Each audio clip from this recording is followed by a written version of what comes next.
Olá, pessoal, boa noite a todos. Boa noite a todos que estão aqui participando com a gente. Sejam todos muito bem-vindos ao nosso segundo episódio da série de webinars Capacitação em Foco. Hoje a gente recebe o Maurício Santos, ele que é diretor de soluções e produtos na Claro, e ele vai conversar com a gente hoje sobre o meio de pagamento digital. Para quem não conhece o programa do Capacitação em Foco, é um programa de série de 5 webinars que a gente está fazendo desde a semana passada, na terça-feira, com temas importantes para a capacitação e conhecimento dos nossos telespectadores. Ele faz parte do projeto da InSocial, o projeto social da InGlobal, que é uma empresa de educação executiva que trabalha com missões de negócios no Vale do Silício e em Israel. Esse projeto da InSocial foi viabilizado pelo nosso embaixador junto a nós, o Renan Neves, e eu introduzo ele agora a vocês para que se apresente e também possamos dar início ao nosso bate-papo com o Maurício. Olá, pessoal, muito boa noite, um prazer muito grande estar aqui com vocês. Maurício, muito obrigado por aceitar o convite, né? Tivemos ajuda também da Vanessa Pancioni, que tem nos ajudado com esse projeto, né? E o objetivo é, como a Júlia citou, nós precisamos levar o empreendedorismo, a inovação para o maior número possível de pessoas, né? Assim como o Lima, nós acreditamos no empreendedorismo como um dos caminhos para auxiliar o nosso país, né? E eu, como faço parte da TWM Simuladores, uma empresa que atua junto às universidades com simuladores educacionais, a exemplo, né, o simulador do peticionamento eletrônico para os cursos de Direito. Então, a gente convive com essa realidade e busca levar o empreendedorismo muito forte também dentro das instituições para criar pontes entre o mercado e a academia, né?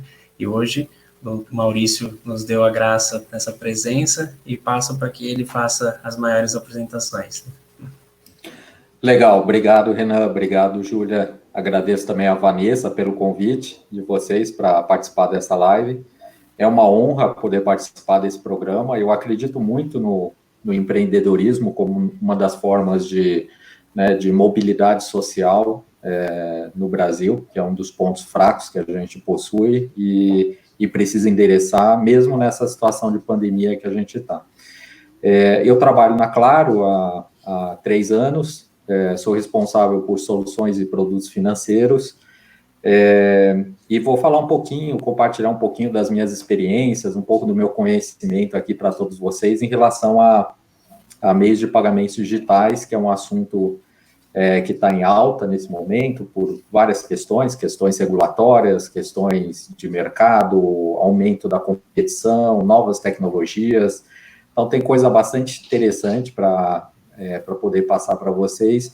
E eu acho que cabe muito bem num programa de capacitação, porque a gente está falando de tecnologias novas, a gente está falando de um mercado novo que está se abrindo, e com certeza já estão surgindo e ainda vão surgir mais oportunidades de trabalho, empresas novas que estão surgindo.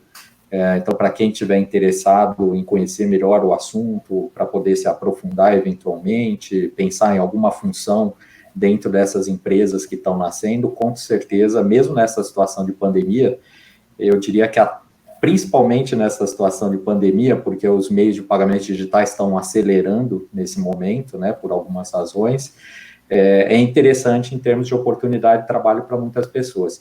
E também a gente tem visto uma explosão do número de fintechs no Brasil, né? As fintechs têm trazido inovação para o mercado, não só de pagamentos, mas serviços financeiros em geral no Brasil. Isso é extremamente válido. O Banco Central tem feito um trabalho fantástico de melhorar a regulamentação para promover uma maior competição no mercado brasileiro. A gente sabe que não é fácil, porque é um mercado que ficou muito consolidado em poucos players, mas com certeza, nem que seja em situações de nicho, há oportunidade de empreender nessas áreas no Brasil. E aqui espero contribuir um pouco com algumas ideias para vocês, para que vocês saiam daqui com algumas perspectivas, eventualmente, de poder atuar nessa área com grandes possibilidades de sucesso aí pelo crescimento do mercado. Podemos prosseguir para a apresentação, Júlia e Renan? Podemos sim, já estamos aqui com uma audiência, aguardando ansiosamente, acredito eu, pela sua apresentação. E, pessoal, só para avisar vocês, tá? O Maurício vai fazer a apresentação dele e no final a gente vai abrir para perguntas e bate-papo. Então, podem deixar no comentário aí do YouTube a dúvida de vocês, que a gente vai estar fazendo uma curadoria para poder responder no final, ok? Perfeito. E se a gente não conseguir responder todas as dúvidas aqui, por questão de tempo, eu me comprometo aqui a responder junto com a Júlia e o Renan e depois passar de volta lá no canal no YouTube para todos vocês, tá bom? Eu vou compartilhar aqui a minha tela. Eu preparei alguns slides para nos ajudar durante esse bate-papo. Olá, pessoal, já o Maurício volta aqui com a apresentação dele. E se vocês quiserem, pessoal, já vão aqui se apresentando para nós nos comentários, falem os nomes de vocês, de onde vocês falam, qual é o meio que vocês trabalham, e talvez até qual é a expectativa que vocês têm com esse projeto, assistindo esse webinar hoje, ok?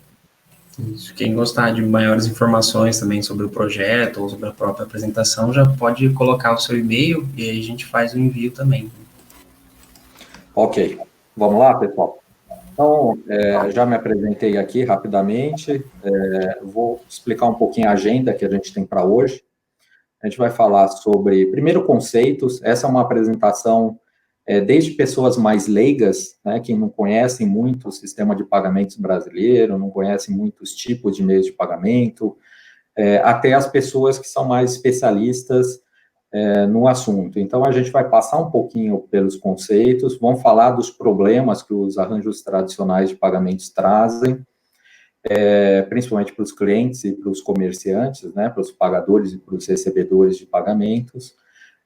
Vamos citar um pouco os cases de referências que a gente tem em outros países, falar um pouquinho das tendências no Brasil, aí entramos no detalhe dos meios de pagamentos digitais, vamos falar um pouquinho sobre o Pix, que é o novo sistema de pagamentos instantâneos do Banco Central, que vai entrar agora em novembro desse ano. E aí, baseado nisso e no que a gente comentar em relação aos pagamentos digitais, vamos tentar traçar uma perspectiva para os próximos anos, baseado em algumas consultorias especializadas em pagamentos do Brasil. E aí, por fim, como eu falei no começo, a gente pode discutir um pouquinho sobre quais são as oportunidades de negócios para empreendedores nessa área e também oportunidades profissionais que podem surgir nesse mercado. Começando um pouquinho sobre conceitos, aqui a gente tem um mapa de como as pessoas pagam pelo seu consumo. Ou seja, o consumo das famílias privadas no Brasil, basicamente, ou através de dinheiro, ou através dos cartões, e aí a gente tem algumas categorias de cartões, os cartões de débito, os cartões de crédito, aqueles cartões private label das lojas, né, eu vou dar um exemplo aí de uma lojas pernambucanas, Riachuelo, C&A, são grandes, né, os grandes supermercadistas que têm os seus próprios cartões, ou cartões de rede também.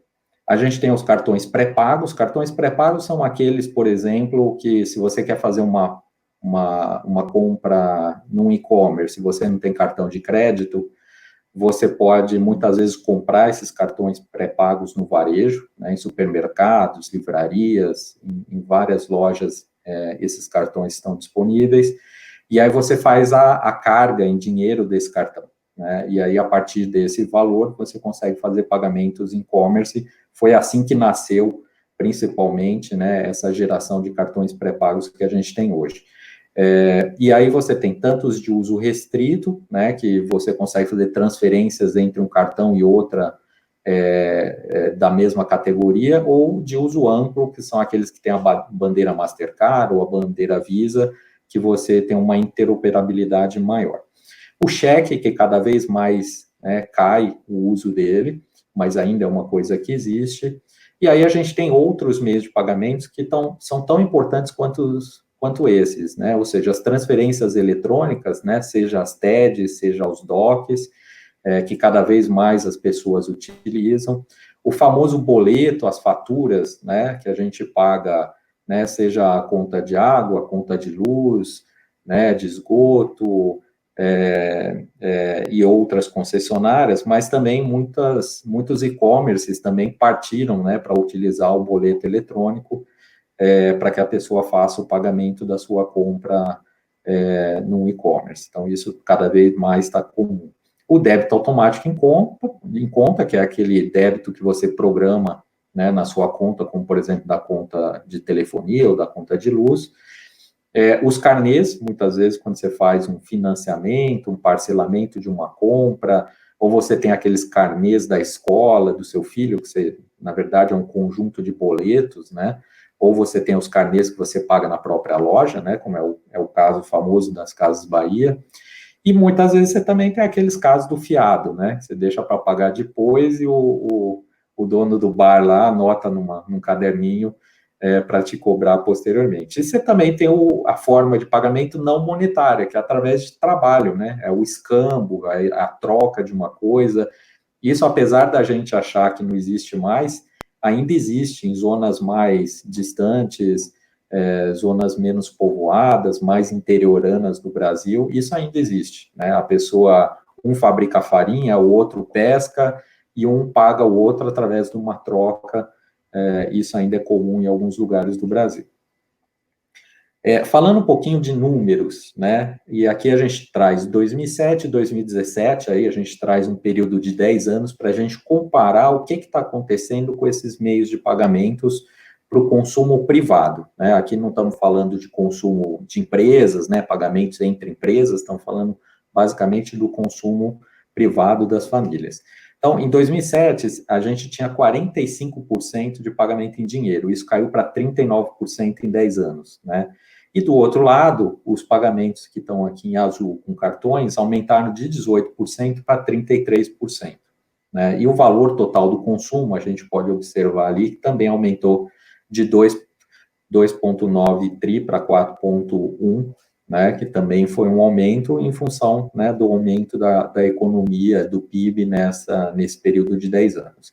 E o outro que a gente destaca é o cheque, né, que tinha 10% em 2007, caiu para 1% em 2017, como eu falei antes, cada vez mais em desuso o cheque em detrimento dos cartões, né, e o dinheiro, né, os pagamentos em dinheiro, em moeda, papel moeda, também estão caindo ano após ano. Agora a gente faz uma comparação entre o Brasil e outros países, né? O Brasil está destacado aqui no meio, né? E a gente consegue comparar, né, esse mix de instrumentos de pagamentos, seja com os países, né, de mercados mais desenvolvidos, seja outros de países de mercados emergentes. Claramente, em relação aos países, né, mais desenvolvidos, o cartão tem uma penetração bastante grande, né? Você vê ali a Austrália com 53% em cartão. Se você considera o digital também, que é pagamento, por exemplo, através de celular, tem 37% na Austrália. O índice da Austrália é 9% de cash só de pagamento em dinheiro, né? E do outro lado, a gente tem a Índia, né, no outro extremo, em que 78%, né, em 2016 ainda era pago em dinheiro, está caindo ano após ano, mas ainda é uma proporção muito grande, né? E o Brasil está ali, com 44% em 2016, 2017 vocês viram que já foi para 39%, né? E o número ali de pagamentos em cartão e digital também é bastante relevante e está crescendo. Então, a gente pode perceber que existe um mercado, né, uma situação de meios de pagamento em cada país bastante diferente.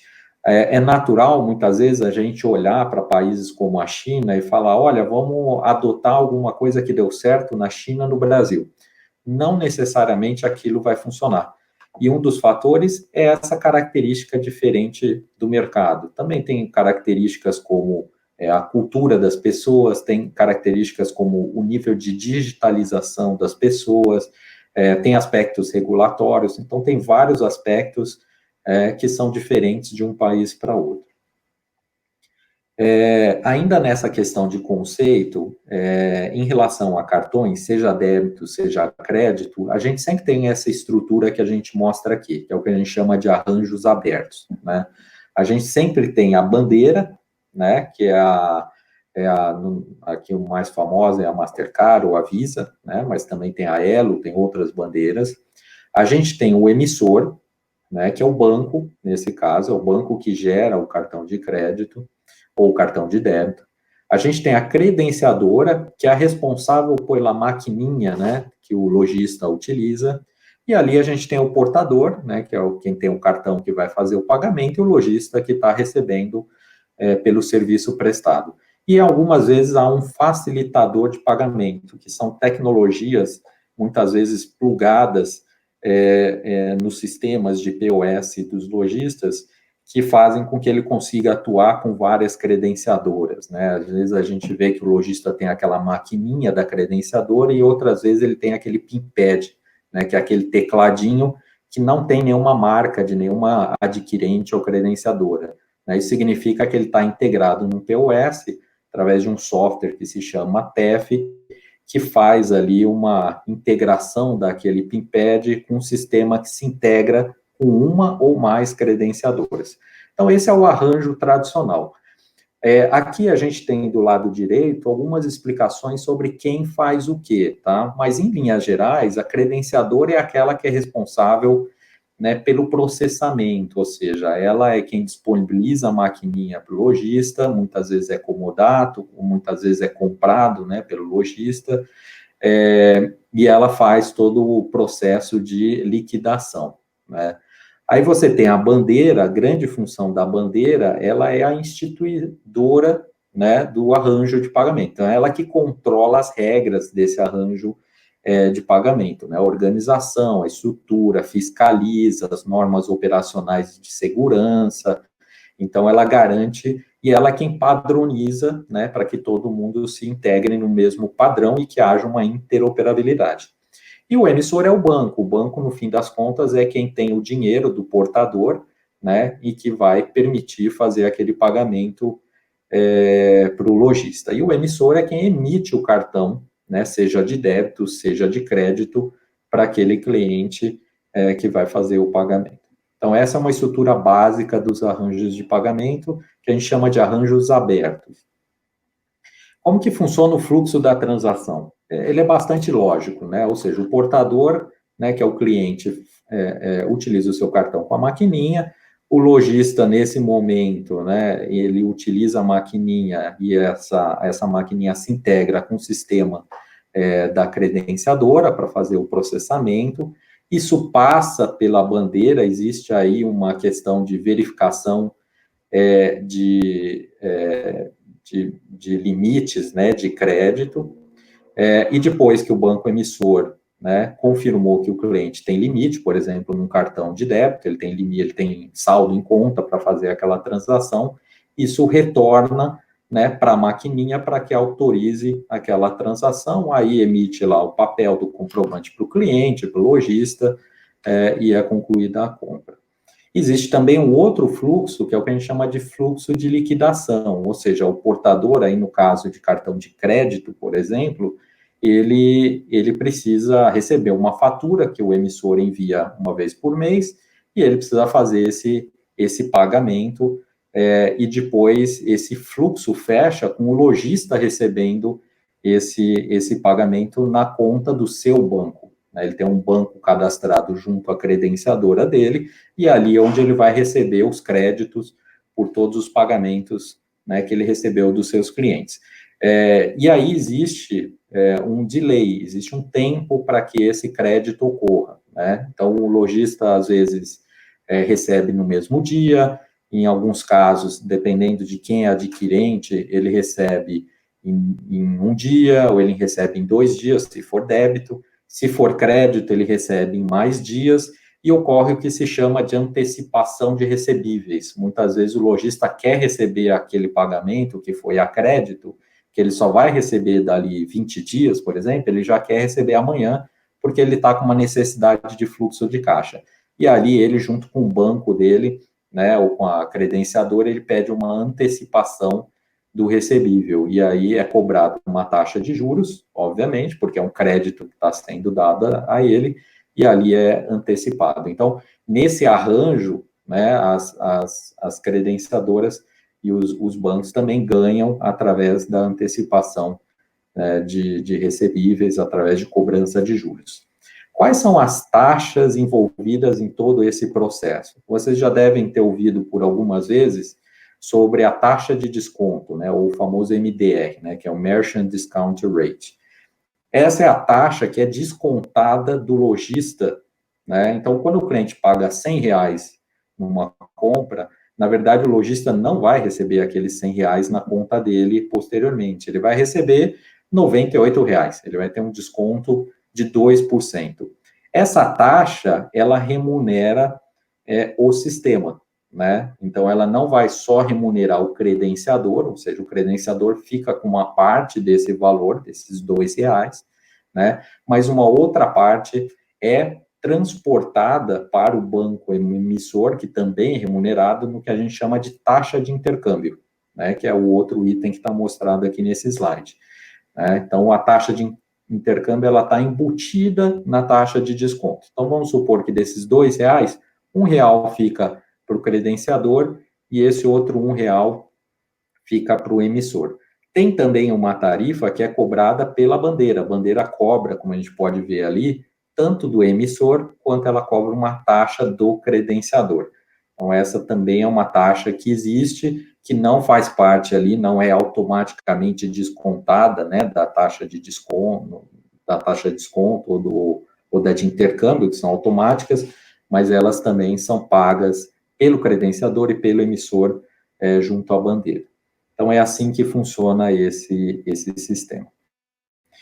Quais são os problemas que, principalmente os clientes que fazem os pagamentos e também os comerciantes, ou quem recebe, né, pelos serviços, por esses pagamentos, eles têm hoje? Aqui a gente ilustrou os problemas de cada uma dessas partes. Então, do lado direito ali nos clientes, a gente tem a taxa, né, mas o cliente não paga a taxa no pagamento. Não, mas ele paga a taxa para ter o cartão de crédito. Então, muitas vezes ele paga anuidade, né? Tem cartões free? Tem, mas tem muitos cartões que têm uma anuidade, ele paga aquela anuidade.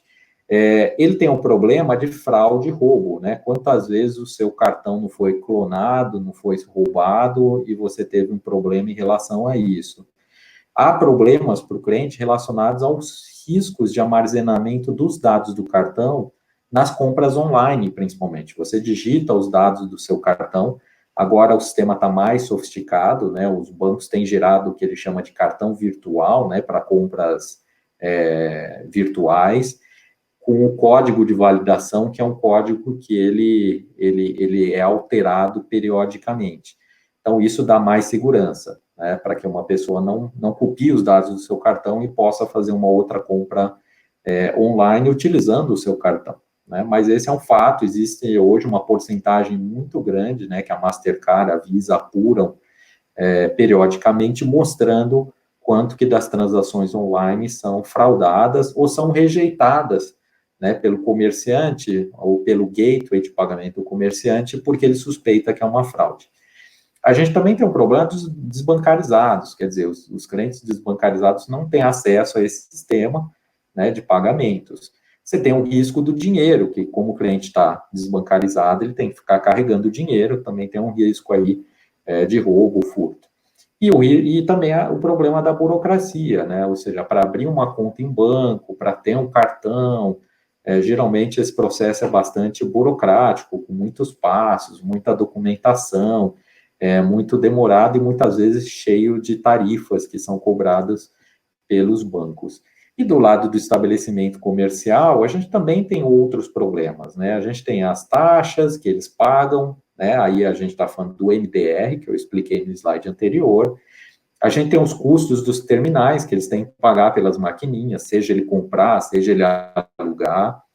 Tem as fraudes online, porque a responsabilidade pela fraude, pelo que a gente chama de chargeback, né, o liability numa compra online, é do comerciante, porque na compra física, quando o cliente usa o cartão e ele pede o PIN, né, o código do cliente, ali o índice de fraude é muito menor, muito menor. E ali o banco ou a credenciadora, né, adquirente, eles assumem a responsabilidade se houver uma fraude, um chargeback.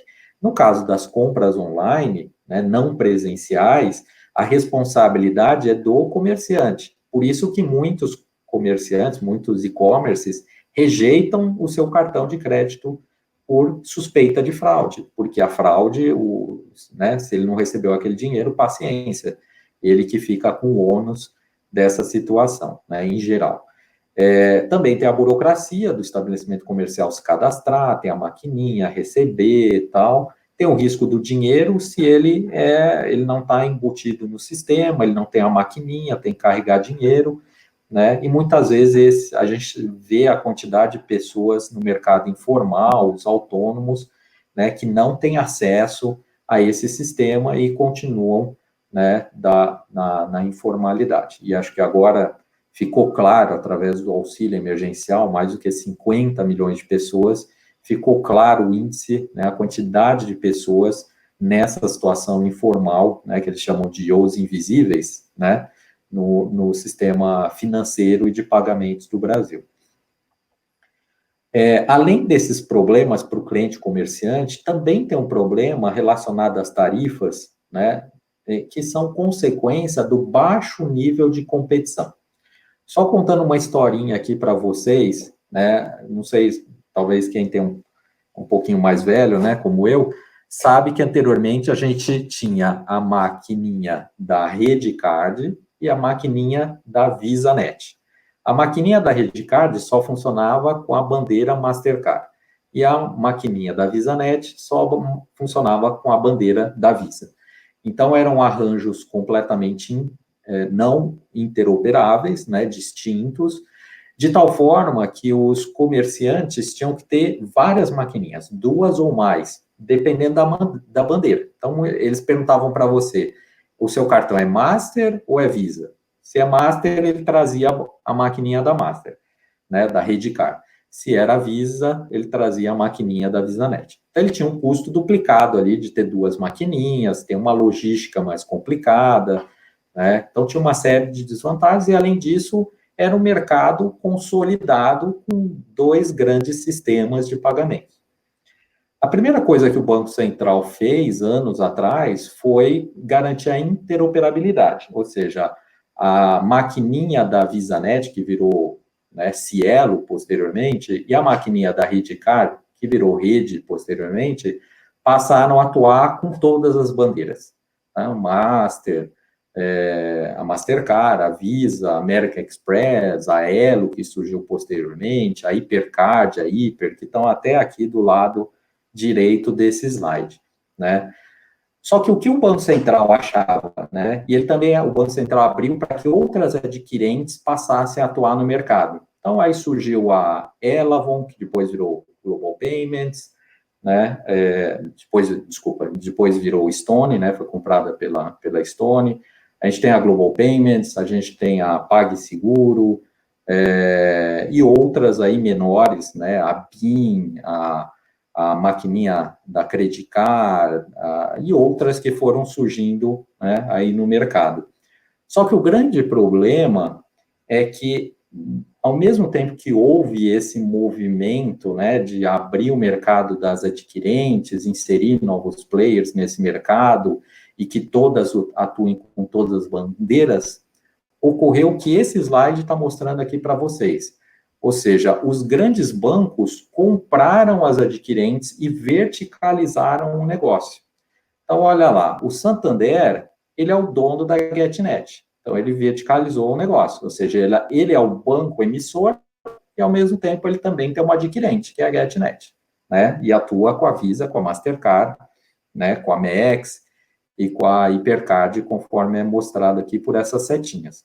Pegando outro exemplo, o Itaú, né, ele é o dono da rede, né, ele já era 33% proprietário da rede, junto com o Unibanco e junto com o Citibank, pois o Itaú comprou o Unibanco, comprou o Citibank, ficou 100% proprietário da rede, né, e ele também criou a bandeira dele, que é a Hipercard, criou uma bandeira própria. Então, além de verticalizar na adquirência, também começou a verticalizar na bandeira, né? Então, você tem o banco emissor, a bandeira e a adquirente sob o mesmo conglomerado financeiro do Itaú. E do outro lado, o Banco do Brasil, o Bradesco e a Caixa, né, eles criaram uma bandeira que foi a Elo, né, o Bradesco também comprou a Amex, né, American Express, e eles criaram a Cielo, né, que antes era a VisaNet, virou Cielo, e são os donos, os proprietários, os maiores acionistas da Cielo. Então, hoje você tem uma situação em que bancos emissores são donos de bandeira, são donos de adquirentes. Então, esse mercado não teve o índice de competição que era desejado pelo governo, pelo Banco Central, com esse movimento que foi feito pelos grandes bancos. Então, os grandes bancos também compraram outros bancos, também se aglutinaram, se consolidaram, e também se consolidaram no sistema de pagamentos. O market share das bandeiras, a gente pode ver aqui nesse slide, né, a gente tem aqui, para cartões de crédito, 50% da Mastercard, 40% da Visa, quer dizer, extremamente concentrado em duas grandes bandeiras, e do débito é um pouco menos, né? Aí tem a Elo também já com uma participação de 30%, que roubou uma fatia ali da Visa e da Mastercard, obviamente por interesses dos seus bancos acionistas. Aqui a gente mostra o market share das credenciadoras.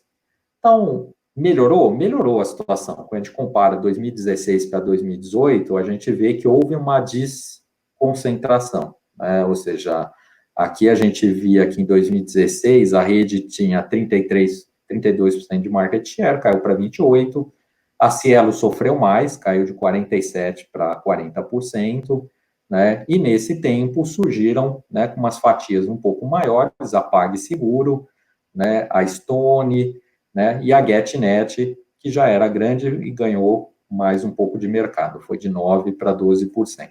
Né? Então, o mercado, ele agora já está com novos players, a PagSeguro, a Stone, principalmente, atacaram aqueles pequenos comerciantes, autônomos, né, com as maquininhas mais simples, mais baratas, com uma tarifa mais agressiva, um melhor preço, e conseguiram abocanhar essa parte do mercado que não interessava muito para a rede e para a Cielo anteriormente. Mas ainda é um mercado muito concentrado, né, em duas ou três grandes adquirentes, né. Em relação a taxas, as taxas melhoraram, né? Aqui do lado esquerdo a gente vê a taxa de desconto, que é o MDR, do lado direito a gente vê para crédito, do lado esquerdo é débito, do lado direito é crédito, e a gente vê que as taxas de mercado, que é a linha azul, né, pontilhada, elas estão caindo, né? Deram uma acelerada nessa queda a partir de 2016, 2017, quando veio essa abertura maior do mercado, né? E de 2017 para cá, já são mais de 3 anos, vocês vão ver que também o market share, ele também deu uma descentralizada maior também, e as tarifas continuaram caindo, principalmente o ano passado, quando as maquininhas realmente começaram a ter uma guerra mais agressiva entre elas, né? Mas ainda essas taxas são muito maiores se a gente compara com outros países, né? Se a gente compara com os Estados Unidos, eles têm taxas de débito abaixo de 1%, né, e eles têm taxas de crédito abaixo de 2%, a gente ainda está nesse patamar, ainda hoje, de 2%, 3% para crédito. E aqui é um relatório do CADE, né, isso é bastante interessante, que esse é um relatório do ano passado, de 2019, do CADE, é um extenso relatório que ele avalia toda essa situação de competição desse mercado, né, e ele mostra as conclusões ao final. Ele chega a 3 conclusões, né, que ele coloca como preocupações concorrenciais. Primeiro, a concentração do mercado bancário, né, e o nível, né, de concentração das incumbentes, né, que são as credenciadoras e as bandeiras, e os bancos emissores que atuam, né, em outros elos dessa indústria, como eu citei nos slides anteriores. Segundo, a abertura do mercado que o Banco Central tentou fazer veio acompanhada desse processo de verticalização que foi feito. Então, também é um problema, né, que não foi resolvido. E a gente tem uma organização com uma plataforma de múltiplos lados, né? Então, você tem lá a bandeira, o credenciador, você tem o emissor.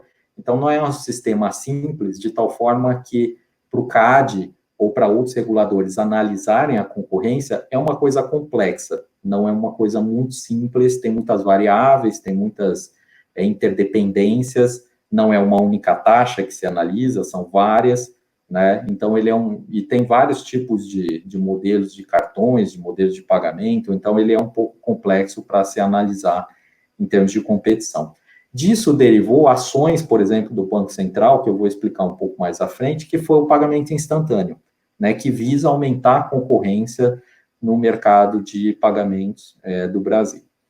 Falando um pouquinho dos cases de referência, o mais famoso é a China, né, que é um sistema que realmente já passou direto praticamente do dinheiro para o pagamento pelo celular. Aqui faz uma comparação dos aplicativos que o WeChat possui dentro dele e que no mercado americano são aplicativos diferentes, né, de celular. Então, você tem lá o Facebook, você tem o LinkedIn, você tem o Twitter, você tem os aplicativos de pagamentos do banco, você tem aplicativos de transferências de dinheiro entre pessoas, de redes sociais, de transporte, né, de delivery, de viagem. Né? Então, você tem esse grupo de e-commerce, de shopping, de chat, de mensageria, de troca de mensagens. E aí o WeChat, né, na China, ele criou dentro de um único aplicativo todas essas funcionalidades. Então, ele cobre todo esse ecossistema, é o que a gente chama de super app, né? É um aplicativo que tem vários aplicativos dentro dele. Isso faz, primeiro, com que o WeChat tenha um controle total dos dados dos usuários, eles sabem tudo sobre o usuário, porque ele sabe aonde você vai, né, que transporte você usa, ele sabe quanto que você gastou aonde, né, e quando, ele sabe o que você compra online, compra fisicamente, ele sabe o que você está falando nas redes sociais, ele sabe das suas viagens, sabe do seu saldo financeiro, da sua conta, então, das mensagens que você troca. Então, e aí, só que o mercado chinês é um mercado, né, que você tem esses grandes players, como o WeChat, que é de uma empresa chamada Tencent, que é apoiado pelo governo. Essas informações, muito provavelmente, são centralizadas também pelo governo, através do sistema que a China tem hoje de controle, né, da população pelo regime mais fechado que ele é. Mas é um modelo que deu certo, porque o WeChat consegue entender, né, toda a jornada de consumo diária de cada um desses clientes. E aí ele consegue fazer propagandas mais assertivas, muitas vezes eles nem cobram taxas, porque eles ganham através de advertising, ou ganham através do que a gente chama de data monetization, né? Então, o mercado que evoluiu para isso, e o pagamento é sempre com QR Code com o celular. Você exibe o QR Code no WeChat, o comerciante também usa o celular dele, e ali é feita uma transação, que é uma transferência de saldo da conta do cliente para a conta do lojista, né? Então, esse é um case de sucesso. Aqui a gente pode ver isso em números, né? Ou seja, o pagamento em dinheiro na China, que era de 61% em 2010, foi para 30%, reduziu pela metade em 10 anos, né, até 2020, né, em detrimento dos pagamentos, seja móveis, seja pela internet. Né? Então, eles praticamente eram 3%, foram para 28%, 30% atualmente, superando até o volume de transações em dinheiro, e ainda tem aí os volumes de transações em cartões, né? E aqui a gente mostra as transações, né, em valores, né, entre a China e Estados Unidos em pagamentos móveis, e além do WeChat, acho que cabe também destacar que tem um outro player bastante importante, que é o Alipay, que é do grupo do Alibaba, que é um grande e-commerce na China, né, e a gente vê aqui em comparação com o Apple Pay, que o Apple Pay é ínfimo, né, na China, em relação à penetração do Alipay e do WeChat Pay nos pagamentos através de celular. Agora, cada mercado tem a sua peculiaridade. Eu não vou entrar muito em detalhe nesse slide, mas assim, nos Estados Unidos, a gente teve o cartão que ele substituiu o dinheiro, e foi bem cedo, foi na década de 80, 90, né? Hoje a taxa de pagamentos em dinheiro nos Estados Unidos é muito baixa. Só que o que isso criou? Isso criou a dificuldade de substituir o cartão tradicional pelo cartão com chip, que é aquele cartão que pede o PIN. Então, para quem viaja para os Estados Unidos, é muito comum as pessoas se assustarem, né, de que elas vão numa loja, né, no outlet, passa o cartão, não pede senha e a transação é efetuada. Isso é como era muitos anos atrás no Brasil. Hoje, no Brasil, você tem mais do que 95, 99% dos cartões que tem o chip, né, que pede o PIN para dar mais segurança no momento daquela transação.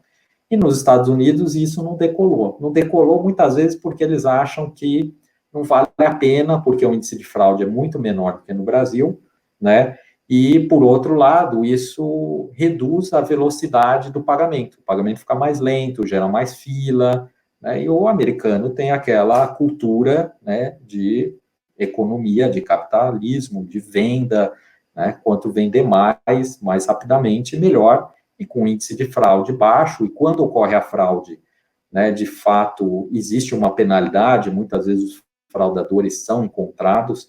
Até tem um case aí interessante para contar para vocês. Eu morei 3 anos nos Estados Unidos.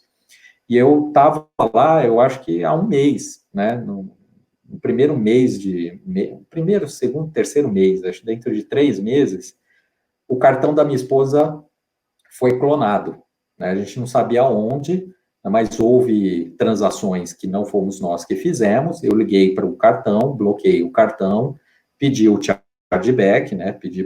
Contestei aquelas transações indevidas. O cartão reembolsou, né, se responsabilizou, até porque foram transações no meio físico. Só que depois de um tempo, bate na porta da minha casa um policial, né? E aí eu falei, bom, estou aqui nos Estados Unidos há 1, 2 meses, já vou ser preso, né? E aí, na verdade, o que aconteceu é que eles vieram avisar que eles tinham encontrado o fraudador, né? Que era, pelo que eles nos contaram, era o gerente de uma loja, de um outlet, que tinha pego o cartão da minha esposa e tinha clonado ali no momento da compra dela. E eles pegaram pelas câmeras. Então, eles fizeram uma análise de inteligência para identificar transações indevidas nos vários cartões de vários clientes naquela localidade e viram onde esses clientes tinham feito compras em comum nos últimos dias. E aí, identificaram algumas lojas. E nas lojas eles pediram as câmeras para avaliar e aí identificaram a pessoa clonando o cartão. E aí eles queriam que eu fizesse um depoimento, né, para justificar e para ajudar lá na prisão e no julgamento lá da pessoa, do fraudador.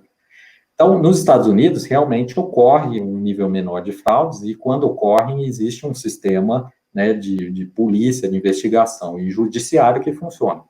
Então, lá eles preferiram não ir para o modelo do chip. O Brasil já adotou o modelo de chip, porque aqui tem muita fraude, né? Então, o Brasil hoje já tem uma quantidade de cartões bastante alta, né? E aí, na China, ela passou direto do dinheiro para o celular. Ela não tinha uma taxa de cartões como o Brasil tem hoje, por exemplo. E os países africanos, eles passaram do dinheiro para o celular, só que não por aplicativo, por QR Code. Eles passaram muitos anos atrás, o que se chamava de mobile money, que era por SMS. Havia uma necessidade no Quênia, por exemplo, que existe um case famoso, que é da M-Pesa, que é da Vodafone, que era que eles viviam longe das famílias e tinham necessidade de transferir dinheiro para os familiares. Então, eles criaram como se fossem quiosques, banquinhas que recebiam dinheiro, faziam um crédito no celular via uma transação de celular, e a pessoa via SMS e mandava para o parente dela. O parente dela ia, né, num outro quiosque, uma outra banquinha da sua outra cidade e fazia o saque daquele dinheiro. Isso funcionou, essas remessas funcionou bastante nesses países africanos. E hoje é difícil adotar o QR Code, o pagamento por aplicativo, porque a cultura já é do SMS, daquele aplicativo mais simples que existia nos celulares mais simples anteriormente. Eles também não têm uma penetração de smartphones como ocorre na China, ocorre no Brasil, em outros países, né, ou países mais desenvolvidos. Então, a questão principal aqui é que cada mercado tem sua peculiaridade, tem o seu momento, tem a sua característica, tem a sua cultura, e cada um deve seguir um caminho diferente, não necessariamente o mesmo caminho. Quais são as tecnologias, né, que estão surgindo para pagamentos através do celular? Uma que é a NFC, que é aquela em que você aproxima o celular da maquininha, né, para fazer o pagamento, com Apple Pay, Google Pay, Samsung Pay e outros. Você tem uma de Bluetooth, que não é tão comum. Você tem a MST, que é usada pelo Samsung Pay, que ela emula a transação de tarjeta, da tarja magnética, né, do cartão. E o QR Code, que é o que está ganhando mais penetração no Brasil e é o que fez mais sucesso na China. Por que o QR Code está ganhando mercado em relação ao NFC? Porque o NFC, ele precisa que o celular tenha essa tecnologia, né, de NFC, não são todos os modelos de aparelhos que tem, e ele precisa que a maquininha tenha essa tecnologia. As maquininhas já estão, a grande quantidade, já está mais que no 80%, 90%, já estão adaptadas ao NFC. Mas os celulares não. Isso vai ter uma curva de substituição dos aparelhos, principalmente para a população de classes C, D e E no Brasil. O QR Code não. O QR Code é uma tecnologia em que você só precisa da câmera do celular, basta ter um smartphone, né? Então, é por isso que o QR Code cresceu na China e está crescendo ainda mais no Brasil. Quais são os outros enablers de pagamentos digitais? O que está ajudando a crescer essa onda, né, de pagamentos digitais? A nova geração de consumidores, né? Então, antes, cada vez mais, as pessoas que não eram educadas tecnologicamente, né, estão envelhecendo, né? E cada vez mais estão envelhecendo aqueles jovens que já nasceram plugados no iPad, se você falar de um celular que não é touch, essa geração nem sabe mais o que é, não consegue imaginar algo que não seja touch, né? Você tem uma penetração plena de smartphones, hoje no Brasil você tem mais do que 90%, 80%, 90% de penetração de smartphones, você tem só uns 10% daqueles aparelhos mais simples que não funcionavam com aplicativos, né, com Android e iOS da Apple. Você tem a popularização dos wearables, né, relógios, pulseiras, tudo conectado ao celular. Você tem o crescimento dos IoTs, né, que são aqueles equipamentos, geralmente sensores na casa conectada, que estão conectados numa rede Wi-Fi ou numa rede de celular e que também permitem, muitas vezes, pagamentos. A gente vê o case do Sem Parar, que você vai no McDonald's, outro dia eu esqueci minha carteira, lembrei na hora que eu já estava dentro do drive-thru do McDonald's. Aí meu filho falou, e agora? A gente já fez o pedido, como que a gente vai pagar sem carteira? Aí eu lembrei que meu carro tinha o Sem Parar, e aí ele desconta na fatura do Sem Parar. Isso, na verdade, o sensor do Sem Parar atrelado a um sistema de pagamentos, né? Obviamente o restaurante também tem um sensor que lê o Sem Parar do veículo. Isso é um IoT, né? Que é o que a gente chama de internet das coisas. E a biometria, seja a biometria dos dedos, que já está muito disponível em muitos celulares, seja a biometria facial, né, com reconhecimento facial, para garantir que aquela pessoa realmente é a dona daquela conta para fazer um respectivo pagamento. Então, quando a gente olha que o nível de desbancarizados no Brasil, né, que a gente viu aí a questão do auxílio emergencial, ainda é alta, né? Agora não estão mais desbancarizados porque eles têm a conta da Caixa, mas isso vai levar ainda um certo tempo. A gente tem um índice de penetração de smartphones que é alta, a regulação que está melhorando o pagamento instantâneo, né? E o mercado que é muito concentrado em poucos players ainda, né, e com margens bastante altas, cada um deles, isso significa que há uma grande oportunidade de negócios em pagamentos móveis e de inclusão financeira digital dos clientes no Brasil. Quem já está fazendo isso, né, em termos de pagamentos de celular? A gente tem, no modelo tradicional de pagamentos, o Apple Pay, Google Pay, Samsung Pay, agora recentemente o Facebook Pay com o WhatsApp Pay, até que foi barrada a implantação deles, mas deve retornar em breve. Eles só adicionam uma camada a mais em relação ao modelo tradicional. Quer dizer, a pessoa tem que ter um cartão, ela cadastra o cartão naquele celular, né? Continua tendo a bandeira, continua tendo a maquininha, continua tendo o banco. Então, ele não elimina nenhum player do sistema. Ele só adiciona o celular como uma forma de fazer o pagamento mais simples, sem contato e mais rápido, né? E você tem os arranjos fechados, que é, por exemplo, o arranjo do IT, né, que foi lançado pelo Itaú ano passado, né, em que ele não tem a bandeira. Quer dizer, ele elimina a bandeira, ele usa o adquirente ainda quer a rede, né, para o estabelecimento usar e exibir o QR Code, né, para o cliente ler através do seu celular com o aplicativo do IT. Ou ele faz a transação de celular para celular, sem adquirente também, sem precisar da maquininha, né? Então, esse é o que a gente chama de arranjo fechado de pagamentos. Muitos outros estão fazendo isso. A gente vê o Mercado Pago fazendo isso, né? A PagSeguro com PagBank, tem a Cielo Pay, que lançou o aplicativo, tem o PicPay, né, que está fazendo muita publicidade ultimamente, tem o Nubank com o Nuconta, né? Então, hoje a gente tem vários players entrando nesse tipo de arranjo fechado de pagamentos. Aqui a gente tem um mapa desses vários players, né? Então, cada um está atuando de uma forma diferente e talvez com um interesse diferente também. Então, por exemplo, esses daqui, que são os wallets digitais, como eu falei, eles não bancarizam a população, eles não estão criando uma conta digital.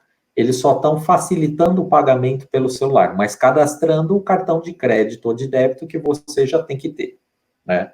Aí você tem as startups de pagamentos, como o PicPay, né, que já fazem um arranjo fechado de pagamentos, só que eles têm um grande problema que é base de clientes. Eles não têm base de clientes, o custo de aquisição de novos clientes deles é muito alto. Não é à toa que eles oferecem muito cashback, muitos benefícios, muitos incentivos para conquistar aquele cliente, para o cliente fazer pagamentos e usar o seu sistema, né, usar o seu aplicativo. Do outro lado, a gente tem o retail, né, os varejistas. A Via Varejo, com as Casas Bahia, lançou o Banqui, né, que é um banco digital que vai tornar eletrônico aquele famoso crediário da Casas Bahia, né? Você tem a Magalu, que lançou o Magalu Pay, a AMI, que é das Americanas, da B2W, do Submarino. Então, eles estão mais interessados em fazer um arranjo fechado de pagamento para as compras em suas próprias lojas, físicas ou virtuais. Por quê? Porque eles eliminam os players do sistema de pagamentos. E para o varejo, que já tem margens extremamente baixas, né, nos seus produtos, e sofrem muito com isso, 2, 3% que ele ganha no momento do pagamento, ao invés de pagar adquirente, que ele ganhe de margem, já faz uma grande diferença. Então, eles estão interessados nesse nicho. Tem os marketplaces, como o Mercado Pago, com o Mercado Livre, o RappiPay, o iFood Pay, que também estão interessados em fazer para os seus próprios pagamentos. E os bancos digitais, que já tem uma proposta diferente, que é ter uma conta digital para os clientes, bancarizar muitas vezes os clientes, e aqui eles já têm um serviço mais completo, um rol de serviços financeiros mais completo para os clientes. Mas muitos deles, exceto o IT, que é do Itaú, tem problema de tamanho de base, que também começa com uma base de clientes menor, né? Se bem que o Nubank já está com uma base de mais de 20 milhões de clientes, o Inter também já está ganhando bastante base de clientes, o PagBank já tinha a base dos comerciantes do PagSeguro, que é bastante relevante. Então, cada um está atuando no seu determinado nicho para conseguir crescer nesse mercado. Então, isso é o que já existe hoje. Aqui a gente fala um pouquinho sobre como era o pagamento, como é hoje, como deve ser no futuro, né, em relação a pagamentos digitais. Então, hoje o pagamento era, como eu expliquei antes, né, com aquelas categorias que eu mostrei, né. Atualmente, a gente tem a entrada desses novos players com esses arranjos fechados de pagamento por celular, usando o QR Code, que são as carteiras digitais, ou usando NFC, né, são os mobile payments, né, os pagamentos invisíveis, né, como sem parar, esse tipo de modelo, cada vez menos cheque, cada vez menos vouchers em papel, cada vez menos dinheiro. Praticamente cheque deve sumir. E a gente também começou a ter o P2P, que é a transferência de um para o outro nesses arranjos fechados. Eu tenho conta Mercado Pago, você também tem, você é um lojista, eu sou um pagador, eu transfiro um dinheiro para você. Ali eu já fiz o pagamento. Isso é o que a gente chama de peer-to-peer, né, de uma pessoa, de um par para outro par. E como vai ser no futuro? Cada vez mais a gente vai ter penetração desses meios de pagamentos digitais, né? Então, as carteiras, os wallets digitais, que agregam várias formas, cartões, contas, através de um único aplicativo de celular. Você vai ter os mobile payments com celular, em que você tem uma conta digital atrelada, num arranjo fechado de pagamentos. Os pagamentos invisíveis, os pagamentos instantâneos, que eu vou falar no slide seguinte, e com QR Code, com criptomoeda, Bitcoin, né, com biometria e blockchain. Biometria não é a forma de pagamento, mas a forma de se autenticar. São tecnologias que devem crescer. Até biometria facial. Na China já está crescendo um método de pagamento que é o Smile Pay, ou seja, não adianta só você ficar parado na frente de uma câmera, porque ela quer uma prova de vida, ela quer garantir que você está vivo ali, que não é uma foto que você está mostrando para enganar a câmera.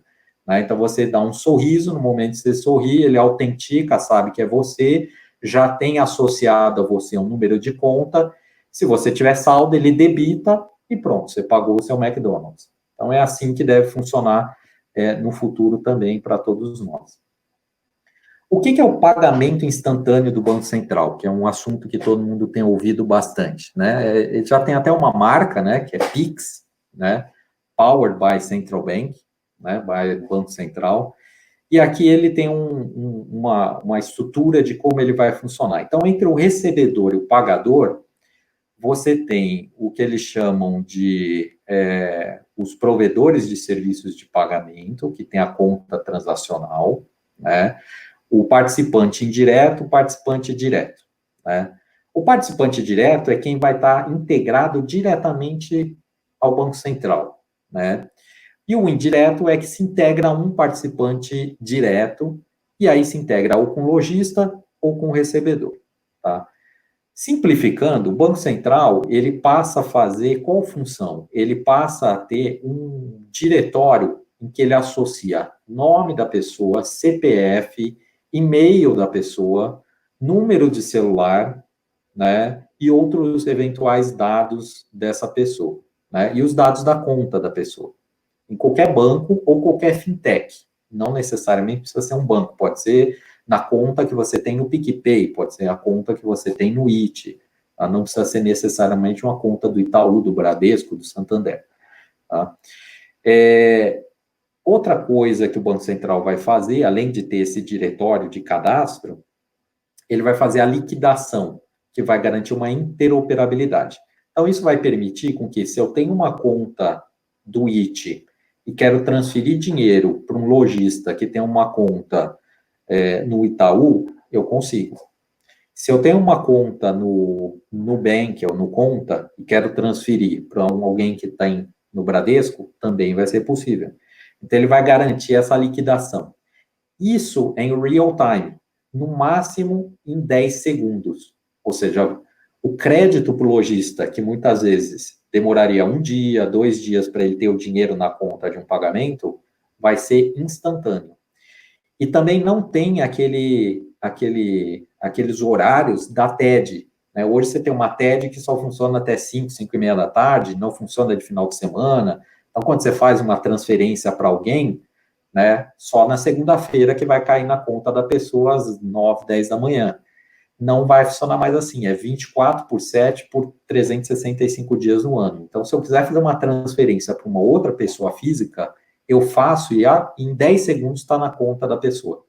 Então, ele é um sistema de pagamentos que vai substituir a TED, vai substituir os boletos, vai substituir os pagamentos através de cartão de débito. E, eventualmente, até crédito, porque você vai poder atrelar crédito, né, ao lojista e ao recebedor, e ao pagador. Ao pagador e ao recebedor. E aí você configurou um pagamento com crédito. Você vai poder agendar pagamento, você vai poder fazer um pagamento parcelado, né, em algumas vezes, né, programado parcelado. Então, ele vai ter uma série de funcionalidades, e para você pagar através de uma dessas chaves desse diretório. Então, se eu quiser fazer uma transferência para um amigo meu, eu não preciso digitar os dados da conta, o CPF dele, nada disso. Se eu só sei o CPF, vai pelo CPF. Se eu sei o e-mail, vai pelo e-mail. Se eu sei a conta, vai pela conta. Se eu sei o número do celular dele, eu vou conseguir transferir para o número do celular dele e ele vai receber na conta dele, que está cadastrada nesse diretório, atrelando o número do celular à conta que ele possui em algum banco. Tá? Então, ele vai garantir uma facilidade tremenda, né, nos pagamentos e de maneira instantânea. E ele vai ter um QR Code padrão.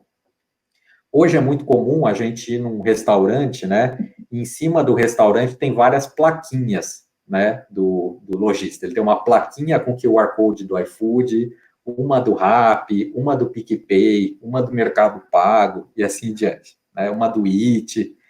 Isso vai acabar, porque, na verdade, ele vai ter um QR Code só, que é o do Banco Central, é o do Pix. E na hora que você for pagar com o seu celular, você lê esse QR Code e, naquele momento, você escolhe até como você quer pagar. Você pode pagar, se você tem conta em 3 bancos, você pode escolher com que banco você quer pagar, né? Desde que todos já tenham aderido ao Pix e, na verdade, os bancos foram obrigados a aderir ao Pix. Todos vão estar conectados ao Pix. Tá? Então, assim, ele vai revolucionar, é a nossa projeção, que ele realmente vai revolucionar o sistema de pagamentos brasileiro.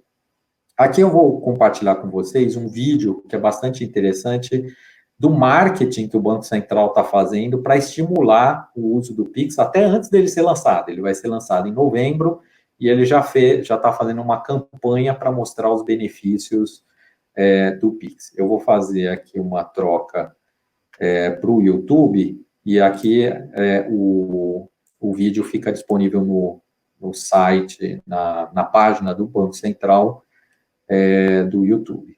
Vou compartilhar aqui com vocês. É um vídeo super rápido, menos de 2 minutos.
Bom, então, assim, vocês podem ver claramente que o Banco Central realmente está muito empenhado, está fazendo um processo colaborativo com vários setores da sociedade para realmente provocar uma maior competição para o mercado de pagamentos brasileiro e, no fim das contas, reduzir as tarifas e reinjetar esse dinheiro no PIB, na economia, tornar esse dinheiro que ficar concentrado em poucos players, em poucas empresas, um dinheiro que vai ser reinjetado na economia para gerar um crescimento, um mais consumo e girar melhor esse dinheiro. Então, aqui a gente tem as 7 características, né, que o Banco Central coloca como benefícios do PIX, né, a velocidade no pagamento, a disponibilidade, como eu falei, a todo momento, qualquer dia da semana, qualquer dia do ano, a multiplicidade de casos de uso, você pode usar em vários pagamentos, até pagamentos entre empresas, pagamentos de tributos de governo, por exemplo, você vai pagar imposto, IPVA, IPTU, você vai pagar com Pix, ele vai gerar um QR Code e você paga ali também instantâneo, né? Então, isso vai gerar uma série de benefícios, inclusive para os governos, né? Esferas federal, estadual e municipal. A conveniência do pagamento, as informações agregadas, porque você também pode trafegar não só informações no QR Code financeiras, mas outras informações de tal forma que você pode ter até casos de uso mais completos, né? Você vai ter um ambiente aberto para maior competição, né? E segurança. E também tem a questão da higiene, né? Esse é um material do Banco Central de antes da pandemia, mas eles têm destacado bastante a questão de que as pessoas não querem mais digitar, né, no pinpad, no teclado da maquininha para fazer um pagamento com essa situação, né, do coronavírus. Então, o fato de você pagar à distância, né, com o QR Code, vai facilitar, inclusive, essa questão de ter menos pessoas se contaminando no momento do pagamento. Já foi feito um processo de adesão ao Pix, a gente tem 980 participantes, né, em processo de adesão. Você tem 120 que já são regulados pelo Banco Central, que são bancos, né, sociedades de crédito, financeiras, né? Você tem 623 que são regulados indiretos, que são geralmente ou sociedades de crédito menores, né, as singulares, ou as cooperativas de crédito, né, de cada uma das cidades, ou você tem instituições de pagamento, né, novas que estão surgindo, e 237 não reguladas. Aqui a gente pode ver 252 instituições de pagamento. Instituições de pagamento não são bancos, elas não são nem reguladas ainda pelo Banco Central, uma boa parte dessas que se cadastraram. Em algum momento, dependendo do volume de transações, elas passam a ser reguladas. Mas elas têm que seguir algumas normas do Banco Central, mas elas permitem criar contas de pagamento mais simples, com determinados valores que podem ser transacionados pelos clientes e que vai facilitar esse processo de bancarização da sociedade, e também vão entrar agressivas em termos de tarifas e aumentar a competitividade do sistema de pagamento. A tarifação do Banco Central, para estimular todos a aderirem, consumidores, lojistas, todos os setores da sociedade a aderirem, o Banco Central já garantiu que vai ser gratuito a transferência ou pagamento entre pessoas físicas. Então, você vai pagar o seu dentista, pessoa física, você vai fazer uma transferência para ele em tempo real. E você não paga nada e ele não paga nada. Se você quiser transferir dinheiro para sua família, você não vai fazer TED mais, ou ter que, muitas vezes, os bancos cobram TEDs dos clientes, ou o número de TEDs acima de um determinado limite, que está no pacote básico de serviços da conta do cliente. Não vai ser mais cobrado. Então, não vai ter mais pagamento de tarifas nessas circunstâncias. As únicas tarifas vão ser cobradas, na verdade, entre pessoa física e estabelecimento comercial, e, na verdade, quem vai pagar é o estabelecimento comercial para o seu banco. Assim como ele paga hoje para adquirente. O MDR, ele vai ter o pagamento ali para o seu banco, como ele faz hoje nos pagamentos, quando ele gera boletos de cobrança, né? E aí vai ser uma livre negociação, por enquanto, ainda sem regulação do Banco Central, entre as pessoas jurídicas e seus respectivos bancos. Ainda aguardamos cenas dos próximos capítulos para ver como que vão ser essas tarifas. Com esse índice de competição, com esse nível de adesão que a gente teve, a gente espera que sejam tarifas menores, no fim das contas, para os comerciantes, do que eles pagam hoje nos pagamentos tradicionais. Porque vai ter mais players, né? O Banco Central não está cobrando nada, não tem bandeira adquirente, emissor, você tem basicamente um banco envolvido, e mais o Banco Central. O Banco Central vai cobrar 10 centavos, 1 centavo a cada 10 transações do banco que faz a transação com eles. Quer dizer, é um valor extremamente baixo em relação ao que a gente tem hoje nas tarifas de pagamento. O cronograma, como eu falei, vai ser lançado em novembro. Desde junho até novembro estão sendo feitos testes de homologação de todos que aderiram, né, ao sistema de pagamentos do Banco Central, e o lançamento é 16 de novembro. O Banco Central está mantendo essa data e até pesquisando se ele poderia antecipar, em função da pandemia. O que vai acontecer com o mercado com pagamento instantâneo? Aqui tem uma análise bastante interessante de fevereiro desse ano, do Boanerges, que é uma consultoria especializada em serviços financeiros para varejo. Tá? Aqui ele mostra os vários players do sistema de pagamentos atual, a bandeira, adquirente, o emissor, processadoras e fintechs. E qual que é o impacto, se é negativo ou positivo? Então, quem que se dá bem aqui? As processadoras, porque com essa quantidade de novos players entrando e que vão precisar de processamento, de sistema, de plataforma tecnológica, eles estão vendendo muito como serviço, como software, como infraestrutura, então eles estão se dando bem. As fintechs também, porque vão começar a pegar uma fatia do mercado hoje que pertence às bandeiras adquirentes e aos bancos emissores. E esses realmente vão perder de alguma maneira, né?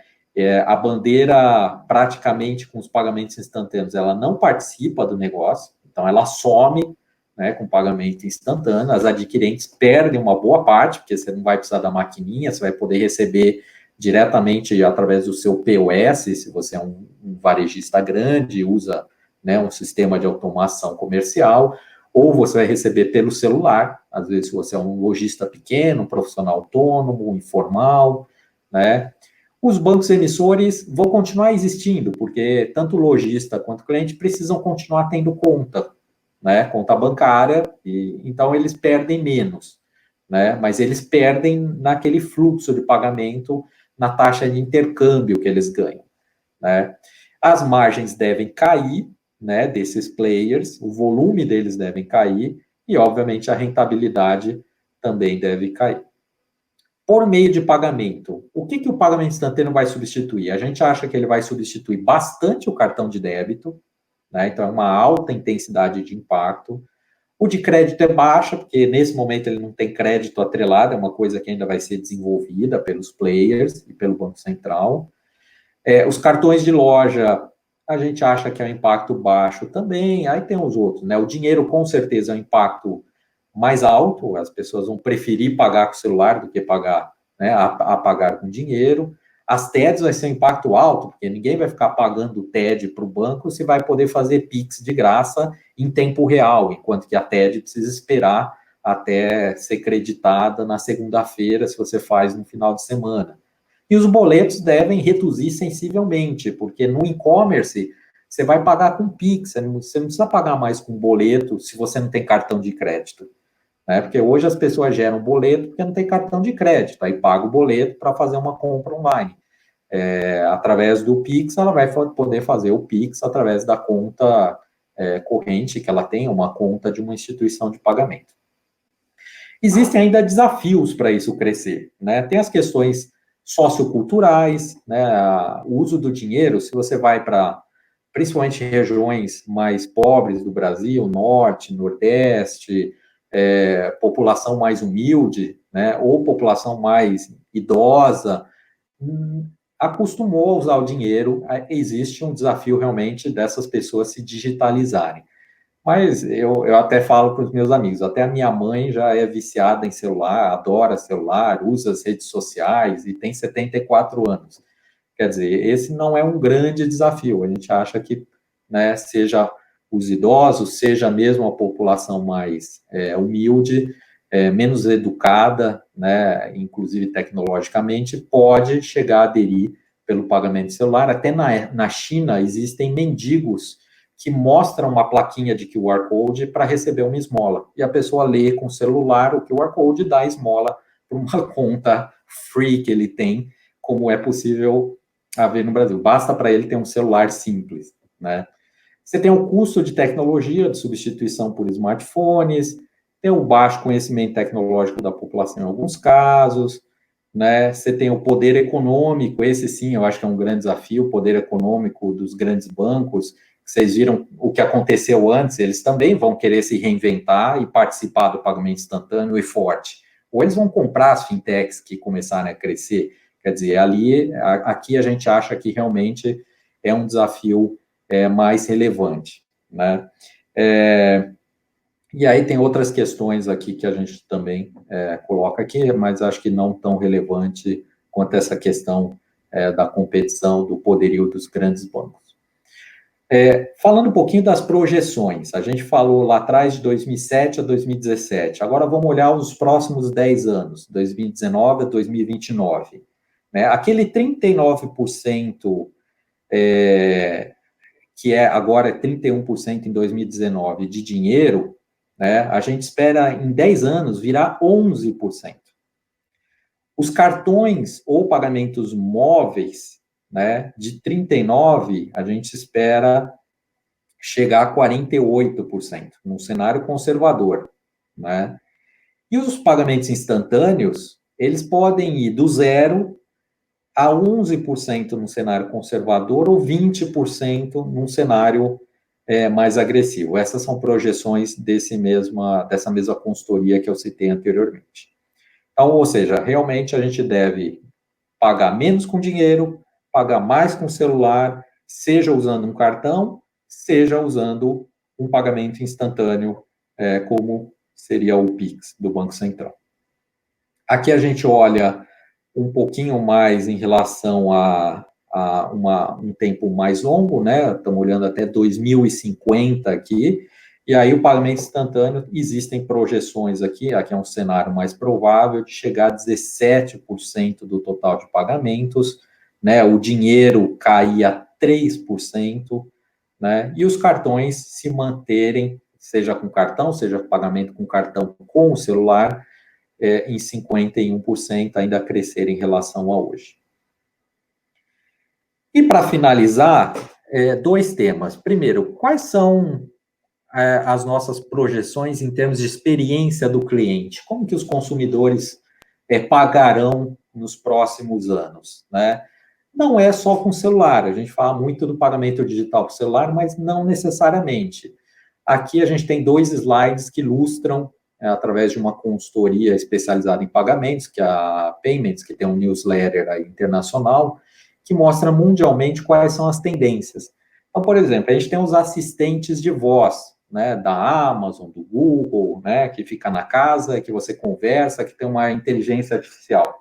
Muitas vezes você vai poder falar com ela e efetuar um pagamento. Olha, faz uma transferência para minha mãe de R$100. Ok, feita a transferência, ela vai responder. Faz o pagamento do meu dentista de R$20. Ela vai fazer a transferência. Então, você não vai nem precisar usar o celular, porque ela vai reconhecer o seu tom de voz, vai saber que é você, ela vai consultar o Pix, vai ter o número da sua conta através do seu celular, né, ou o seu CPF, e vai conseguir fazer a transação. Você vai poder fazer através de casas conectadas, né, ou seja, através de sensores, através de outros aparelhos conectados na sua casa. Você pode eventualmente fazer um pagamento através da TV. Uma coisa que até já existem trabalhos em relação a isso é você assistir um programa de TV, escolher um modelito ali que uma atriz está usando e fazer uma compra naquele momento através da sua TV, do controle remoto. Você pode fazer os P2Ps de celular para celular, você vai poder usar vários aparelhos, não precisa ser celular, você paga com iPad, paga com computador. Cada vez mais vai ser contactless, até os cartões, né, eles também podem funcionar por aproximação. Os cartões mais novos têm uma tecnologia que se chama EMV, que é por aproximação, com NFC. Você vai poder pagar durante o seu percurso no carro, como pagar um pedágio, como a gente já faz hoje, né, no Sem Parar, pagar através, né, do Sem Parar no McDonald's, que são exemplos que até já existem. Você pode fazer pagamentos durante as suas rotinas, que é o que a gente chama de pagamento invisível. Você entra no supermercado, isso já existe nos Estados Unidos, por exemplo, em lojas da Amazon, que se chama Amazon Go, que você entra no supermercado, é um mini mercado, você pega os produtos que você quer, ele tem sensores que identificam os produtos que você pegou. Quando você entra na loja com uma biometria facial, ele identifica quem é você, sabe a sua conta da Amazon e, portanto, seu cartão de crédito, e quando você sai da loja, ele debita aqueles itens, o valor daqueles itens do seu cartão de crédito. Então, pagamento invisível, você não fez nenhum, você não foi num caixa, você não tem caixa mais, você não precisa nem mostrar o celular no caixa. Você pegou o produto e foi embora. Então, cada vez mais isso vai ser comum, principalmente com a tecnologia 5G, que deve entrar no Brasil nos próximos anos. O pagamento por reconhecimento facial, como eu falei, por inteligência artificial, né? Os pagamentos cada vez vão ser mais rápidos, né? O dinheiro cada vez vai ser, né, a papel moeda cada vez menor, e cada vez mais as experiências mais completas, como eu falei desse caso da Amazon Go, isso deve se disseminar, uma experiência completa de e-commerce, de comércio, já até pesquisas e pilotos, por exemplo, de pagamentos com realidade virtual. Você coloca um óculos, você está vendo você dentro de uma loja, você escolhe os produtos, você experimenta, você gostou, e aí você fala para pagar, eu quero levar esse produto e entrega na minha casa. Isso tudo com óculos de realidade virtual ou realidade aumentada, né, e atrelada a um sistema de pagamentos por trás.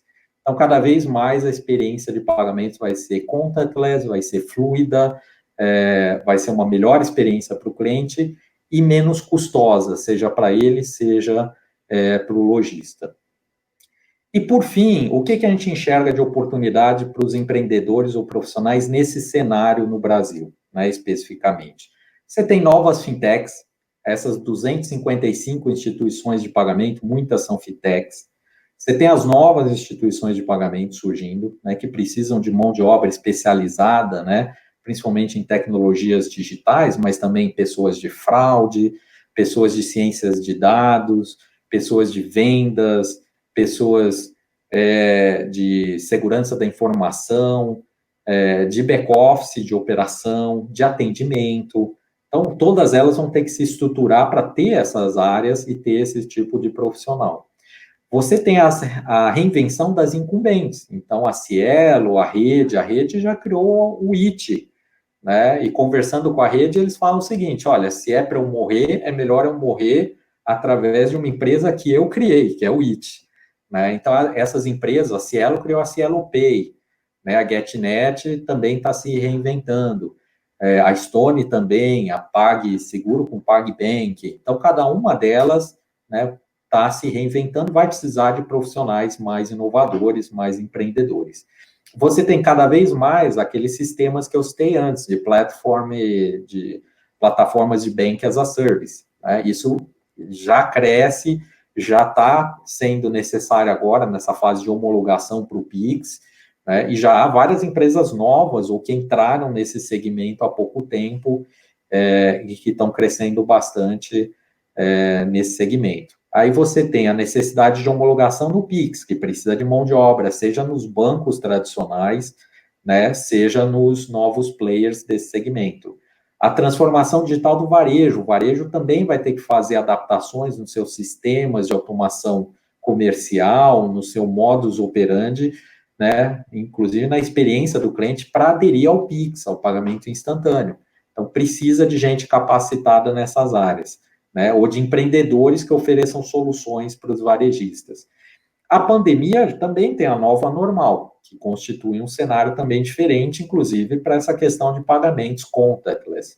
E aí você tem o e-commerce, que está crescendo, principalmente nessa fase de pandemia, ou o conversational commerce, que é o pagamento através de mensagens, né, de WhatsApp, Messenger, RCS do Google, outro tipo de mensageria, que deve crescer nos próximos anos.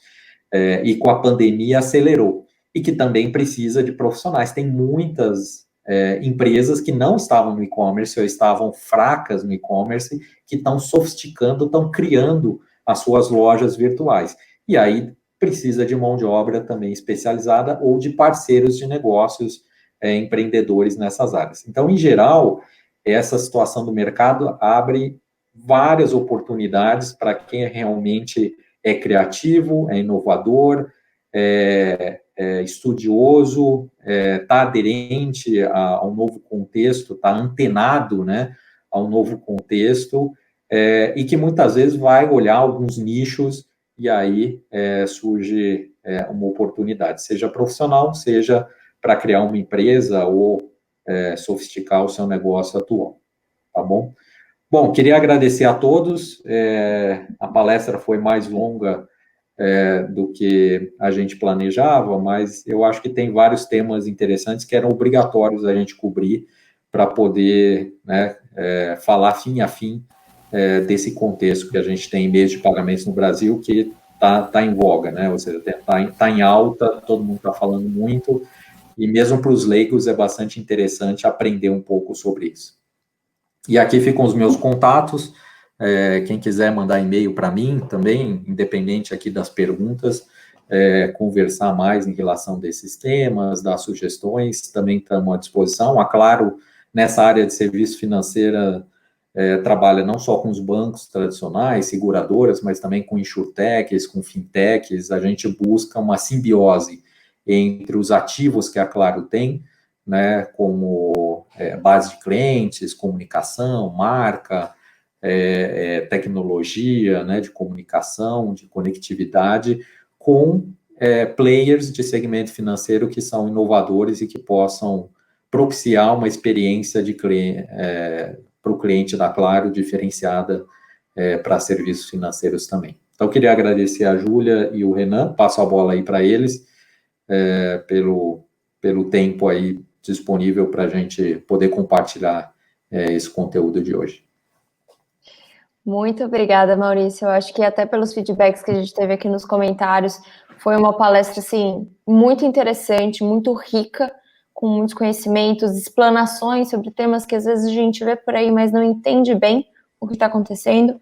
E até um ponto muito interessante que você trouxe agora no final, sobre a importância do assunto para diversas pessoas, seja você um empreendedor, seja você um executivo, seja você uma pessoa que está entrando no mercado e precisa entender o que está acontecendo, e até para tirar o medo que muita gente tem de ver que o mercado está mudando, ver que as coisas estão acontecendo e às vezes acaba ficando inseguro em questão do e o hoje, a minha participação dentro disso. Então, que onde tem a inovação, onde a gente tem a novidade, a gente tem novas oportunidades e que todo mundo pode se aperfeiçoar e pode se encaixar de alguma forma na nova economia, no novo normal, no que estiver vindo, né? E agora, para a gente encerrar, a gente tem um tempo mais curto para as perguntas, então a gente fez aqui uma curadoria das perguntas feitas nos comentários. O Renan vai fazer para a gente essa junção das principais perguntas e as que acabaram não ficando muito bem detalhadas, ou que, se você que está assistindo a gente agora quiser deixar aqui nos comentários, a gente vai passar para o Maurício depois e depois disponibiliza para vocês junto com o vídeo, ok? Bom, faço minhas palavras da Júlia, né, os comentários lá todos com bastante elogio, tanto ao conteúdo quanto à sua desenvoltura, né, realmente é muito didático, né, a gente sabe que eu sou da área técnica, né, sou formado em computação, então eu sei que a terminologia, às vezes é difícil você abordar um assunto, até por ser novo, e não entrar na parte técnica, né, mas você conseguiu muito bem, e todos elogiaram muito bem ali. Acredito que a maioria dos questionamentos você foi e conseguiu abordar ao longo da explicação, né, tinha questões sobre o uso do dinheiro, questão sobre desbancarização, e aí agora você fez esse apanhado geral que demonstrou a previsão, né, para esse novo futuro que está sendo construído agora no presente, né. Uma só questão ali que ficou em voga, do Gu Carvalheiro Andrade, que ele pergunta a respeito da LGPD, né, uma vez que vai estar tudo nas mãos do Banco Central e ele vai ter todo esse acesso e toda essa disponibilização, né, você acredita que a LGPD já contempla, né, da forma como está, ou se está tendo algum tipo de estudo, né, já vista que o próprio órgão ainda não foi criado e tudo mais, né, qual que é a sua visão a respeito disso, né?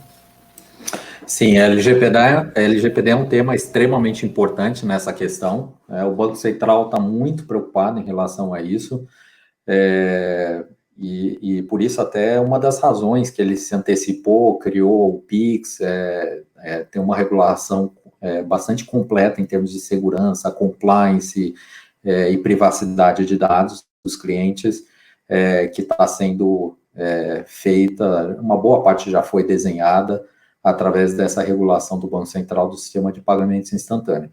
A gente se preocupa com os outros arranjos de pagamentos que não são o PIX, né? Então, o PIX certamente a gente pode ficar tranquilo, vai estar regulado, vai ter opt-in do cliente, ou seja, o cliente no momento de se cadastrar no PIX, né, para dizer que aquela conta com aquele CPF, com aquele celular, ele quer usar para fazer transações com o PIX, vai estar bem definido lá um texto para que ele, né, dê a confirmação que ele permite que aqueles dados vão ser armazenados pelo Banco Central, que o Banco Central vai trafegar aqueles dados só com determinadas finalidades, que são as de realização do pagamento. O Banco Central não vai utilizar esses dados para fazer monetização, para te mandar advertising, não vai passar essas informações para o Facebook, né, para fazerem propaganda para você. Então, isso a gente fica tranquilo. O problema são os outros arranjos de pagamentos, né? Então, tem muita gente preocupada, por exemplo, com a entrada do Facebook, né, que também é um assunto em alta. Eu não comentei na minha apresentação, porque é um assunto muito específico, mas a gente viu o Facebook, através do WhatsApp, querendo implementar um sistema de pagamento junto com a Cielo, né, algumas semanas atrás, e junto com alguns bancos, né, o Nubank, a Sicredi, e o Banco do Brasil. E o CAD, né, ele até rejeitou, depois ele aprovou, mas o Banco Central rejeitou. E está em conversas com o Facebook, porque ele quer entender todos esses detalhes. Um detalhe é em relação à competição, e aqui tem pessoas que têm opiniões distintas, né? Tem pessoas que falam que, olha, seria fantástico, né, pagar com o WhatsApp, porque as pessoas já têm o aplicativo instalado, seria muito conveniente. Sim, nesse aspecto, sim. Né? É inovador? Não, porque ele simplesmente faz o que o Google Pay faz, o que o Apple Pay faz, ele cadastra o seu cartão através do qual você vai fazer o pagamento pelo celular. Só que o problema é o nível de competição. Como todo mundo tem o WhatsApp, né, a gente está falando de 120 milhões de usuários no Brasil, e naturalmente vai ser mais conveniente, principalmente para a população que tem os smartphones mais simples, que escolhem os aplicativos que eles deixam instalados no aparelho, porque tem limitação de armazenamento de dados, esse cliente não vai querer ficar instalando o aplicativo do PagBank, do Mercado Pago, se ele pode pagar pelo WhatsApp e evitar um novo aplicativo. Então, para o cliente vai ser conveniente. Porém, para o lojista vai ter que aceitar, porque se o cliente vai querer pagar com o WhatsApp, ele vai ter que aceitar, ele não vai perder aquela venda, né? E para o lojista, ele vai pagar 4% de MDR, que é a taxa da Cielo, que vai cobrar dele, que já foi estabelecida para o WhatsApp. Enquanto que se fosse um pagamento instantâneo com Pix, ele ia pagar menos do que 1%. Então, a preocupação do Banco Central é como que eu mantenho um ambiente liberal, de competitividade, em que todos podem entrar, mas eu não crio uma situação em que eu vou deixar o WhatsApp dominando o lado do consumidor e o lojista vai ter que aceitar com uma tarifa muito alta, enquanto que o objetivo do Banco Central é reduzir as tarifas. Então, esse eu acho que foi a principal questão do Banco Central, mas ele também, voltando aí o ponto do Cavalheiro, que o LGPD, né? Ou seja, o Facebook vai usar essas informações, assim como ele usa as suas informações para te fazer uma propaganda, né? As informações do seu perfil, ele vai, além de saber o seu perfil, ele vai saber o que você está comprando, quando você está comprando, aonde, né? E para quem você está mandando mensagem depois, para mandar um presente. Quer dizer, é uma informação muito perigosa se o cliente não quer que seja usada essa informação. Então, o Banco Central barrou, né, assim como outros arranjos de pagamento, ele quer entender, né, o que a empresa quer fazer, porque precisa de uma regulação em relação a isso. Então, eu vejo com bons olhos a entrada do Banco Central com o Pix, não fico preocupado com o Pix nos aspectos de LGPD, mas me preocupo em relação a outros arranjos de pagamentos, mas fico muito feliz de saber que o Banco Central está de olhos abertos e querendo entender para que a gente tenha um mercado competitivo, né, para todas as partes, com tarifas baixas e protegendo a confidencialidade, a privacidade de dados dos clientes. Muito interessante sua resposta, Maurício, porque ao contrário de muita repercussão que surgiu, né, a respeito disso, a iniciativa do Banco Central não foi de restringir no sentido de tolir o direito da liberdade, né, mas foi justamente o contrário, né, ele interviu para garantir que a liberdade continue a existir, né. Exatamente. E aí tem gente que fala, poxa, mas nós somos um país liberal, capitalista, né, mercado aberto, não deveria ter intervenção do governo, mas o governo tem um papel de regulador e o CAD está aí, o Banco Central está aí para a questão da competição. A gente não pode criar monopólios, a gente não pode sair de um sistema que a gente tem 4, 5 bancos dominando o mercado de pagamentos, com essa verticalização que eu expliquei, né, e o Banco Central tentando, através do Pix, mudar esse cenário, e sair dos bancos e entrar num outro cenário, com 1 ou 2 players também concentrando. né? Então, isso é papel, sim, do Estado, de regular para garantir essa competição do mercado, né? O problema é quando o Estado faz o contrário, como a gente vê na China, né? Que o Estado manteve lá o Alipay, o WeChat Pay, inclusive porque ele recebe as informações, muito provavelmente, desses players, e para ele é mais fácil ficar com 2 players. Quer dizer, quando o Estado está apoiando os monopólios, aí né, e não apoiando a competição, aí é o que realmente a gente não poderia ter no Brasil. Isso ficou até bem claro com essa questão da pandemia, né, em que o aplicativo fazia justamente esse controle do isolamento e tudo mais, e você não conseguia entrar nos lugares, né, tinha um totem que você escaneava o QR Code e se você não tivesse autorizado, você não entrava. Exato. E tem uma questão ainda relacionada à LGPD, que é o Open Banking, né, que eu não citei na apresentação, que não é só de pagamentos, é de sistema financeiro, que vai permitir com que o dado financeiro seja do cliente. Que hoje, quando você migra a sua...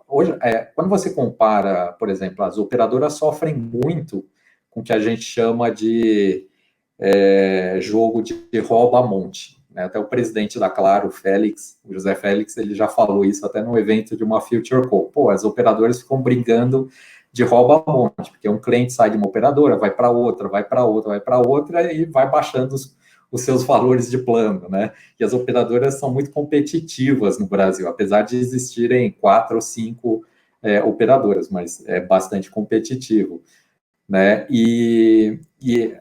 Só que, em contrapartida, né, quando você olha o sistema financeiro, o tempo que um cliente fica com uma conta em um banco é muito maior do que o tempo que ele fica com a operadora de celular. A portabilidade existe, mas é muito mais complexa. E outra coisa, o outro banco não leva o seu histórico. A única coisa é aquilo que eles falam, né? Cliente bancário desde a data tal, porque antes só falava cliente desse banco desde a data tal, e aí você tinha dificuldade de crédito muitas vezes. Então, isso foi resolvido.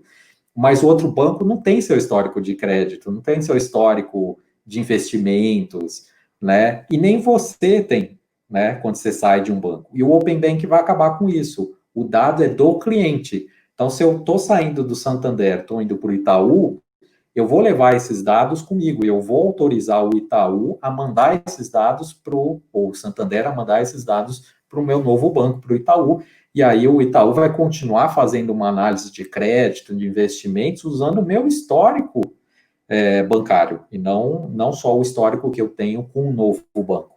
Então, isso também, obviamente, vai ter questões de LGPD, né, que se configuram nessa situação, mas a autorização e o dado é do cliente, acima de tudo.